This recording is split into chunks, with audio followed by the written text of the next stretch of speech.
Hello friends, this is Vishakha Daga coming up with next round of New Simplified. Now air pollution in India is rising to such a level that according to WHO, 11 out of 13 most polluted city in the countries in the world lies in India. Because of which impacting or working on air pollution becomes very important. And the first step is realizing how much pollution is actually lying in India, for which we develop various indicators, standards, and parameters in order to accurately measure the air pollution in country. But there has been so much confusion around where does National Air Quality Index work, where does National Ambient Air Quality Standards actually come into picture, what is the purpose of SAFER. In this video, we'll discuss that only. NAQI, NAQS, and SAFER, which we'll discuss holistically so that you are aware of the difference in between the three. So let's move ahead. But before moving ahead, try to give the answer to the given question. Consider the following statement about measurement of air quality in India to generate awareness. So here we're talking about two standards in particular. First is National Air Quality Index, that is called NAQI in short, and National Ambient. Make little change in here that it is ambient in here. National Ambient Air Quality Standards, that is NAQS, that we have to do in particular. Okay. So here are two available standards. The first statement says that NAQI measures the air quality in India based on 8 pollutants. And the name is being given that it is particulate matter 2.5, 10, nitrogen oxide, sulfur oxide, carbon dioxide, ozone, lead, and ammonia. Whereas in case of NAQS, that is National Ambient Air Quality Standards, it sets standard for effective management of air pollution in country based on 12 indicators, and indicators are given here: 2.5, 10, nitrogen oxide, sulfur dioxide, ozone, carbon monoxide, lead, ammonia, benzene, benzopyrene, arsenic, and nickel. So these are the available 12 indicators for the NAQ and 8 indicators for the NAQI. Just think about them, whether these are actually the pollutants that are being included in the index and standard respectively. At the end of the video, you'll know the answer. Let's move ahead and first of all understand that why are we talking about this. These standards were in news recently because of the rising pollution in Delhi, to the extent that Delhi has become the third most polluted city in the country after Sindh, which is a city in Haryana, and Manesar, which is also in Haryana. And this pollution level is currently 428 and 410. So what is this 428 and 410 based on which we're actually measuring the air pollution in India? Because there is some standard based on which we're measuring, which is 428 and 410.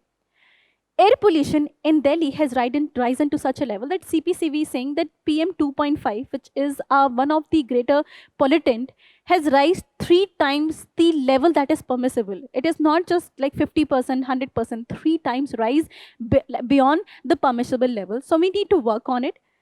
But first standard on working on is acknowledging the problem, measuring the problem. So in order to measure the problem, what we do is we actually develop the indicators. And first indicators is Air Quality Index, that is National Air Quality Index. This index came into picture in 2014 with the theme of one number, one color, one description, so that throughout the country, there is one standard, one particular index that measures the pollution throughout the country and make a comparison based on that. Okay, in this 8 pollutants are there, right? In the question, I talked about 8 pollutants. So here 8 pollutants are there. Number 1 is particulate matter 2.5. These are basically fine aerosol particles whose size is actually 2.5 nanometer or something like that. Particulate matter 2.10, nitrogen dioxide or nitrogen oxides, sulfur dioxide, lead, ammonia, and just remember this, here it is carbon monoxide and ozone. Often in exam, instead of CO, CO2 is given. But remember, CO2 is not a pollutant. Don't you ever confuse CO2 as a pollutant. Rise of CO2 is a concern for us, but it is not because it is considered as a pollutant. It is CO2 is a concern for us because this is one of the greenhouse gas causing the climate change. So this is a greenhouse gas responsible for rising temperature on the earth. So this is a gas actually responsible for climate change. So this is a greenhouse gas and not exactly a pollutant. That's why if anywhere CO2 is written as a pollutant, you will not write CO2 as a pollutant. Carbon monoxide instead is a pollutant. Why it is a pollutant? Because in your body, in a human body, the blood is transferred in with the help of RBCs, which has hemoglobin in this, right? So oxygen bind with hemoglobin and in the RBCs, and then RBCs carries the blood to the different part of the body. But when someone inhales CO2, what happens is hemoglobin instead bind with carbon monoxide, cause of which the carbon monoxide is transferred and not O2. So availability of the oxygen decreases and the person suffer a kind of asthmatic problem. So he may die because of lack of oxygen. That's why carbon monoxide is a pollutant, because of its capability to bind with hemoglobin faster and more efficiently than oxygen. So carbon monoxide is a pollutant having a health impact, but CO2 is not a pollutant. It does not impact your health. How it is matter to you is it is responsible for the rise in the global temperature, and that's why it is a greenhouse gas and not a pollutant. That's why you'll be able to derive your answer from here. Also, after measuring the cumulative presence of these pollutants in the air, what the CPCB, which develops it, just remember, National Air Quality Index is developed by the Central Pollution Control Board. Central Pollution Control Board has developed it with the help of IITs. So it has taken the help of IIT, and then it has developed this indicator. In this indicator, it take eight of these pollutants and measure its amount in the air. So in the air, its amount is being measured. And based on the presence of these pollutants, the air quality is categorized into 6 cases. So how much of pollutant is present? Based on this, the air quality is categorized into 6 cases. Per se, if the presence of pollutant is 0 to 50 ppm per 1 lakh cubic per 1 cubic air or present, how much of pollutant is present? If we measure in ppm, if it is 0 to 50, then it is actually good. Right? 0 to 50 is a permissible level, but if it is 51 to 100, so we are measuring this. We are giving each a number that how much it is present. 51 to 100, it is satisfactory. 100 to 200, it is moderate. 200 to 300 is poor. 300 to 400 is very poor. And 400 to 500 is severe. So if you see this air pollution in India is under a severe category. Right now, what we see in the Sind is 428, Manesar 410, and Delhi is exceeding 400. So it is in a severe category, which is a very red sign, and government needs to work on it. So this was understanding National Air Quality Index. I hope you have got the Air Quality Index developed in 2014. Have 8 indicators in it. Just remember, PM 2.5 and 10 is everywhere. It has to be included everywhere. Air pollution, it's everywhere. Whatever indicator you have, PM 2.5 is 10 is everywhere. Other two is SO2 or NO2, because these are good, like they are responsible for acid rain and other kinds of problem. So these two are also present. The changes occur from here only. Now, don't include CO2. Remember CO in here. Then lead, ammonia, and ozone are other responsible pollutant in the National Air Quality Index. Then 6 categories are there. It is developed by CPCB with the help of IIT. Next in a category is National Ambient Air Quality Standards. Okay, this developed way before National Air Quality Index, way before NAQS had developed in 1982 using the Air Act of 1981. Remember, it is this act which gave the power to CPCB. CPCB drive its power under the Air Act. So under the Air Act of 1981, in 1982, standards were developed in order to set up parameters beyond which a pollution is hazardous to like any human being. So like presence of any content is not pollutant. Exceeding a limit is actually pollutant. Now I'll give an example, like per se magnesium or calcium. Now magnesium and calcium presence in a water are actually, they are needed for your body. They are very important. An example is fluorine as well. Your body needs these kind of micronutrients to actually process the food or to process the enzymes, etc. They become pollutant when they actually exceed certain level. Like 15 is the permissible level. And if they reach the level of 50, then they become pollutant. The same is the case for most of the pollutant, and that's why what National Air Quality Standard was doing, it was setting actually standards beyond which It was setting standard beyond which the presence of any element become a pollutant. So it set the standard for various pollutant, and it actually developed the standard for 12 pollutant in India. Remember, NACI had only 8 pollutant, but NACS actually developed the standard for 12 pollutant. And the difference in between the two, I'll actually discuss the difference in between the two. But right now, just keep in mind that NACI was an index and NACS is actually standards. So NAC determined a permissible level beyond which something can be considered as pollutant. That means not always something is pollutant. Something is pollutant only when it exceeds the desired level. After desired level, they start impacting your health. So NACS, what it does, it actually set those standards. So this is the role of the NACS, developed in actually 1982, further amended in 1994, 98, and 2009 respectively. Okay.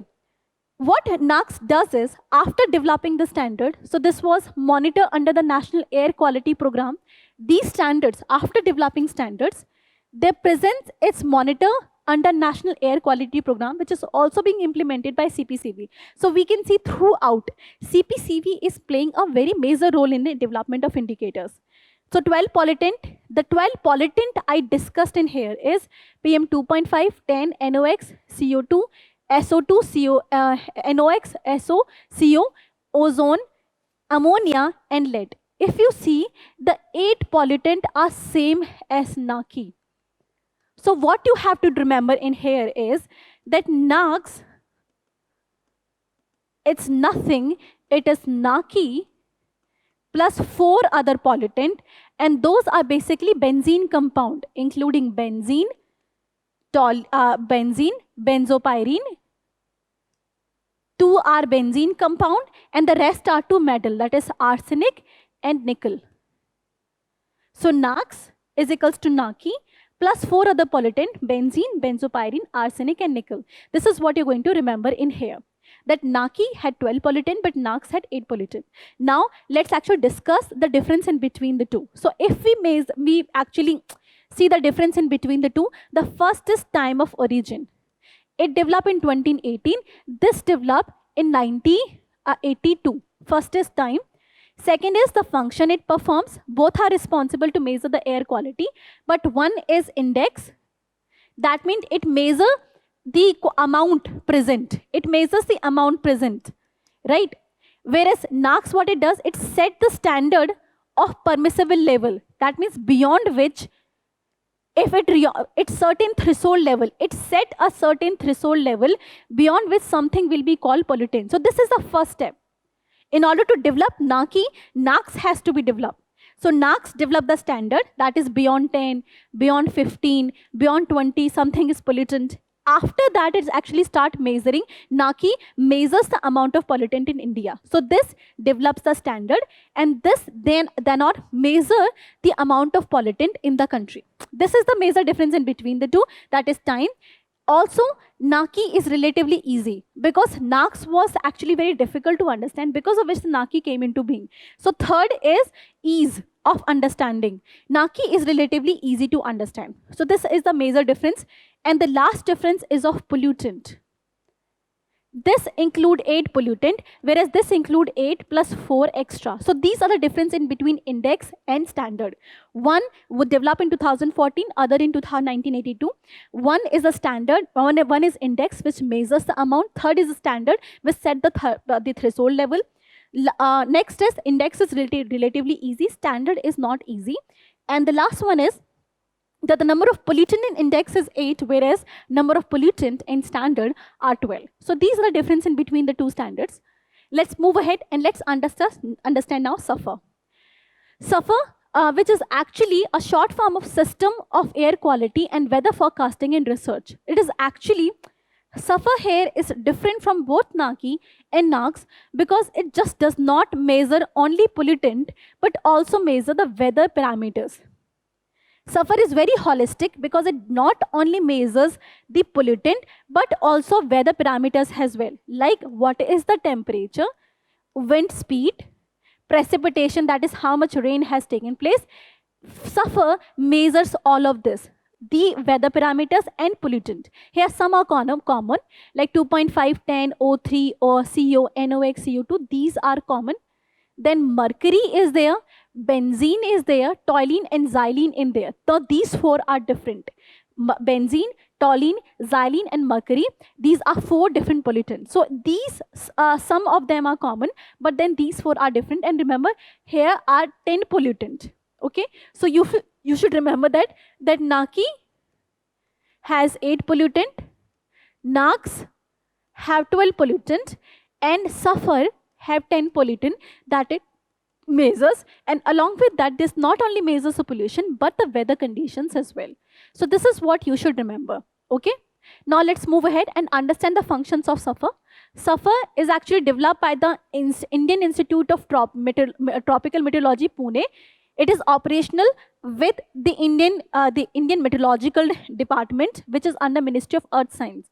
Indian Meteorological Department under Ministry of Earth Science. So this is actually different from NARCI and NARCs because CPCP is playing least role in here. Instead, it is developed by some other institution and operational under Ministry of Earth Science. Okay, keep in mind its function is actually twofold. Number one is to measure the air quality at two levels. Overall city and at specific level, because overall city is polluted. However, some dark spots, some hot spots are more vulnerable, like traffic at the traffic junction, at some part of the city which is nearby the market. So it measures the air pollution of overall city and specific level. Then it uses this measure to increase the awareness. And how does it increase the awareness? They have installed large LED at significant places in the city. Wherever there is hotspot, they have installed large LED, making people aware of the air pollution in the country so that they can also take steps. They have become aware of the severity of the condition. So they are increasing awareness using the large LED, which actually work 24/7 and give the forecast of at least 72 hours. So what is the air pollution? 24 hours ago, they actually gave the forecast of it. And this is also World Meteorological Organization recognized. Sulfur is WMO recognized. So this was understanding NARCI, NARCs and Sulfur. I hope you've got the detail. I hope you've got the difference. Now if that is the case, you'll be able to answer the question. Consider the following statement about measurement of air quality in India. Number one, National Air Quality Index measures the quality of air in India based on 8 pollutants. So these 8 pollutants, 2.5, 10, NOx, SO2, O3, these are right. But here, CO2 is not the answer because as I said, CO2 is not a pollutant. Carbon monoxide is the pollutant. That's why the statement 1 is wrong. Now let's move ahead. The National Air Quality Index set the standard for effective management of air pollution based on 12 indicators. I've made you remember NARCI have actually 8 indicators and then 10 are in Sulfur, whereas NARCs have 12 indicators. So this statement is right. Later on, the pollutants are also right in here. All benzene, benzopyrene, arsenic and nickel, which is actually 8 plus 4. So the statement 2 is right, but statement 1 is wrong. And this is your answer. I hope the video was useful to you. Now, if that is the case, like and subscribe the video. If not, then put your doubt in the comment section. Thank you so much. Current Affairs by Forum IAS is an all-in-one program that covers the dynamic aspect of the syllabus from both prelims and mains perspective. Last year, we have helped more than 100 students crack IAS with our current affairs classes.